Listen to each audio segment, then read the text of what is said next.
Uh, Hi, my name is Karn, and my team leads supply chain for electronics, powertrain, and battery at Tesla.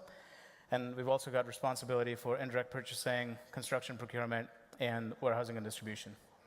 Hi, my name is Roshan. I've been with Tesla for over 14 years. My team manages vehicle commodities, solar, logistics, planning, and capital equipment. 10 years, forgot that. So today we wanted to provide you a quick overview of Tesla's supply chain and what really separates us from the typical automotive supply chain. As you've seen in presentations prior from Pete and Drew and some others, Tesla designs a lot of the subcomponents that go into our vehicles.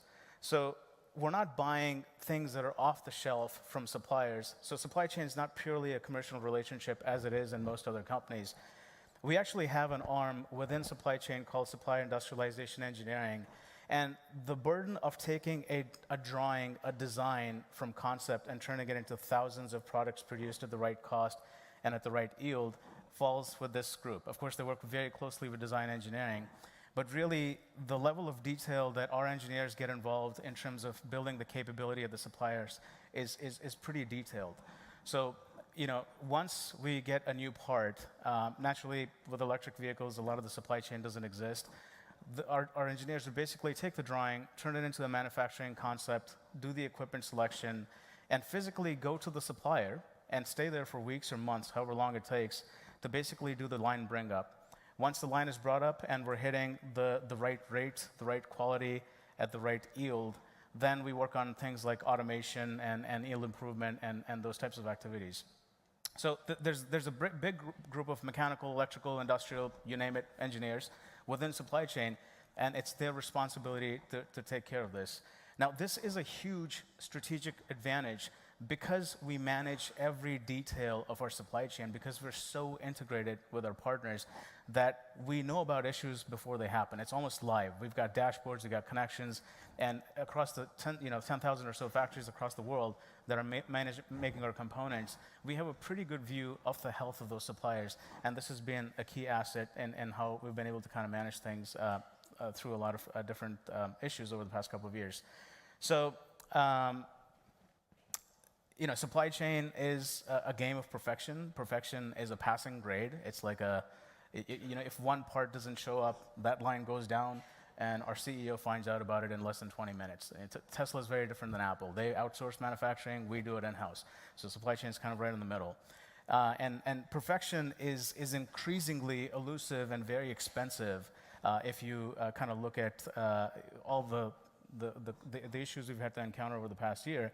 And today we're just going to talk about how we got through the past, and then what are we going to do going forward, and how are we going to get there. So let me draw your attention to this slide. On the left, you'll see a portfolio, our existing portfolio of products.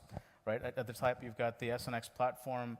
In the middle, you've got the 3 and Y. I think everyone's more than familiar with those. And then the Tesla Energy platform, which is a very high rate of growth for us. And don't forget the solar and supercharger. And solar and supercharger. Thank you, Roshan. And you'll see a reduction and then we basically got the tier 1 and tier 2 parts. This might be boring, but a tier 1 supplier is any supplier that builds and supplies parts directly for consumption in our 5 factories. And our tier 2 supplier basically does the same thing for a tier 1 supplier. So they are the supplier to our supplier. And depending on the supply chain of any one of these products, this can actually go down to the tier 6 level. So for example, if you're talking about the battery cell, we really get involved with the mines of like where we're procuring the lithium, the cobalt, and all that sort of stuff because we're procuring such high volumes of it. So you'll see a reduction in the number of parts on the S and X platform to the 3 and Y platform. And this is because of the great work our design engineers have done of making the car simpler and easier to manufacture. In parallel, we actually had a similar strategy in supply chain. We had cast a wide net to a lot of suppliers for the S and X platform. There's a lot of suppliers that we invited to partner with us. And we used that platform as sort of a filter to see which suppliers have the technical, financial, and cultural capabilities to match us, right? Who do we invite to the party when we really scale things up?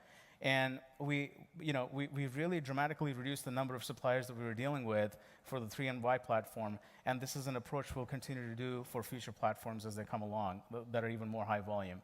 So this has really been our approach. It's made things a lot easier, and we could figure out the suppliers that were capable of moving at our pace, and then the ones that didn't have the desire to or the capability to. You need both desire and capability.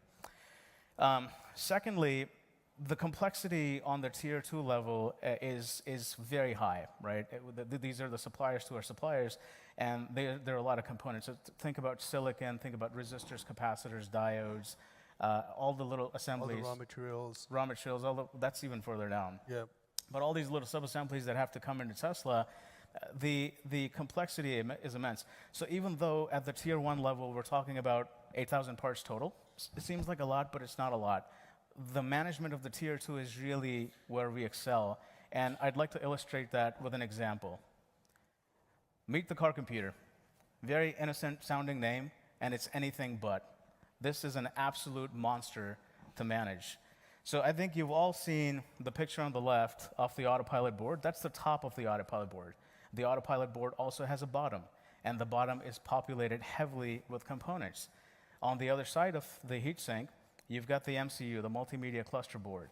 This board is equally complex. It's also double-sided, 8-layered. And these boards, these computers run so hot at peak operation that they have to be liquid-cooled through a heatsink. So this assembly requires taking those two boards and then bonding them to a heatsink that's hermetically sealed as an assembly, of course, flashing the software and all that sort of stuff. And then that's one part number that comes to Tesla. So this is an example of one tier 1 part number. That's a very complex assembly to manage at the tier 2 level. And there's more than 7,000 components here.